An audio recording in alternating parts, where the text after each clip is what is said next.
પાટીદાર ઠાકોર સમાજ અને બીજા અન્ય સમાજો પણ છે કે અલગ અલગ સમાજો છે તેમાં છેલ્લા કેટલાય સમયથી ભાગેડુ લગ્ન છે તે ચર્ચાનો વિષય બન્યો છે। માતા પિતાની સહમતિ વગર થતા લગ્નને સમાજમાં રીતસરના બે ફાટા જોવા મળી રહ્યા છે।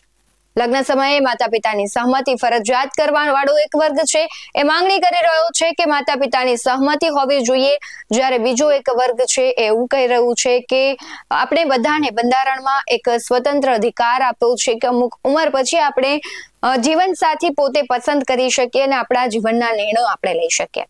તાજેતરમાં જ લોક ગાયિકા કિંજલ દવે અન્ય સમાજના યુવક સાથે કરેલી સગાઈ, સુરતની આરતી સાંગાણીએ દેવાંગ ગોહેલ નામના યુવક સાથે કરેલા મૈત્રી કરાર અને ભાવનગરની પ્રિયા મોરડિયાએ કરેલા લવ મેરેજને લઈને માતા પિતાની સહમતિનો મુદ્દો ફરી એક વખત ચર્ચામાં આવ્યો છે।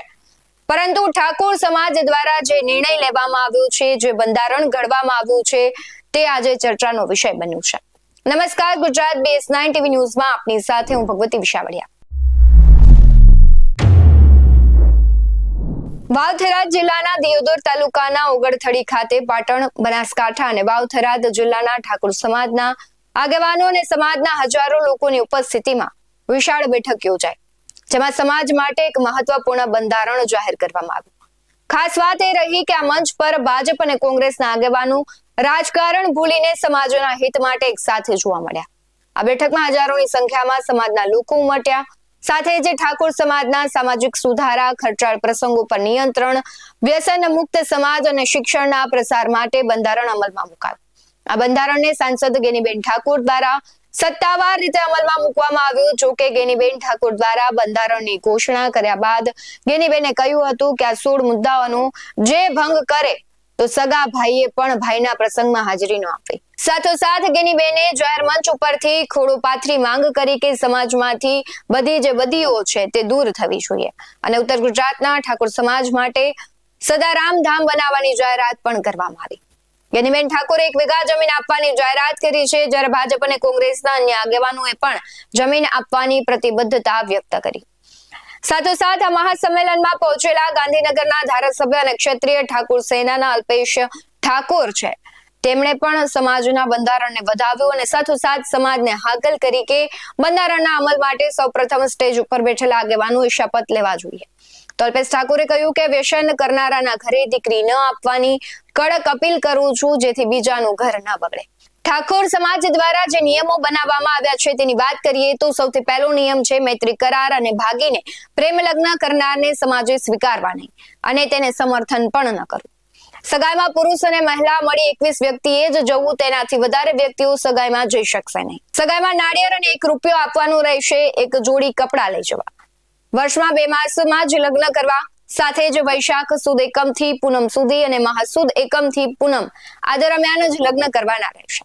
ખાસ સંજોગોમાં અર્જન્ટ સમયમાં લગ્ન કરવાના થાય તો તેમના પોતાના કુટુંબીજનોએ મળીને લગ્ન કરવાના રહેશે અને બીજા કોઈને આમંત્રણ આપવું નહીં। લગ્ન પ્રસંગે પત્રિકા છપાવી નહીં, સાદું કાર્ડ રાખવું હોય તો રાખી શકાશે। જાનમાં સનરૂફ ગાડી લઈ જવી નહીં અને જાનમાં 11 થી વધુ વધારે વાહનો પણ લઈ જવા પર પ્રતિબંધ રહેશે। જાનમાં મહિલા અને પુરુષો મળી વધુમાં વધુ 100 વ્યક્તિઓ જઈ શકશે। 10 વર્ષથી ઉપરની ઉંમરની વ્યક્તિ ગણાશે। જમણવારમાં 1 મીઠાઈ, દાળ ભાત, કઠોળ, લીલી શાકભાજીનું શાક, રોટલી, રોટલા, પૂરી અને છાશ રાખી શકાશે અને બીજી કોઈ પણ આઈટમ રાખવી નહીં। વરઘોડામાં ડીજે સામે મનાઈ ફરમાવવામાં આવી છે। કોઈ પણ સારા, ખોટા અને નરસા તમામ પ્રકારના પ્રસંગોમાં વ્યસનવાળી વસ્તુ એટલે કે બીડી, અફીણ, ગોળીઓ કે અન્ય કોઈ નશાકારક વસ્તુ વાપરવી નહીં, જેથી હવે લગ્ન સાદાઈથી, મામેરું પણ સાદાઈથી કરવું પડશે। સગાઈ, બર્થડે અને શુભ પ્રસંગોમાં પણ જે બિનજરૂરી ખર્ચાઓ કરવામાં આવે છે એ હવે બંધ થશે।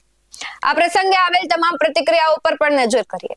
ભેગા થયા અને ત્યાં સમાજનું એક એવું બંધારણની રચના કરવામાં આવી જે સમાજમાં કુરિવાજો, ખોટા ખર્ચાઓ, ખોટા દેખાડાઓથી બહાર નીકળે। મોંઘવારીનો જમાનો છે તો લગ્ન પ્રસંગોના ખોટા ખર્ચા દેવા કરીને ના કરે અને આવનારા સમયમાં આ સમાજમાં સમાનતા આવે, એકતા આવે, એના માટેનો આ સંદેશો હતો। એ બંધારણ સભાએ જે નિયમો નક્કી કર્યા છે એની અમલવારી કરવા માટે ગામડે ગામડે પણ સમિતિઓ બની રહી છે। બીજ ઉપર સર્વપક્ષી હતા। આ કોઈ શક્તિ પ્રદર્શન નથી, માત્ર 2 જિલ્લા બોલાયેલા છે, બનાસકાંઠા, પાટણ અને વાવ-થરાદ। એમાં આવતા 27 તાલુકા એ આ બંધારણની અંદર સામેલ થયા છે। અમે અપેક્ષા રાખીએ કે આવનાર સમયમાં મહેસાણા હોય, ગાંધીનગર હોય, અમદાવાદ હોય, એમ કરતાં દરેક જિલ્લામાં આ જેમ બનાસકાંઠાના આ વિસ્તારે કર્યું એવું ને એવું બીજા જિલ્લા પણ કરશે. એટલે આમાં કોઈ રાજકારણને કોઈ અવકાશ નથી.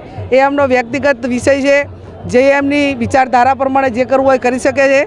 પણ સમાજના કામો હોય, સમાજનું બંધારણ હોય, સમાજના ઓછા ખર્ચા હોય અને એક નાના માણસને એ કોઈની ગુલામીમાંથી બચાવવા માટેનું આ ભગીરથ કાર્યમાં અમે બધા ભેગા થઈએ છીએ અને એમાં આગળ વધીએ એવી હું બધાની પાસે અપેક્ષા રાખું. આમે ઠાકોર સમાજના બંધારણ દિવસ તરીકે 4 જાન્યુઆરી 2027 રોજ વિશેષ ઉજવણી કરવાની જાહેરાત સાથે બેઠક પૂર્ણ થઈ.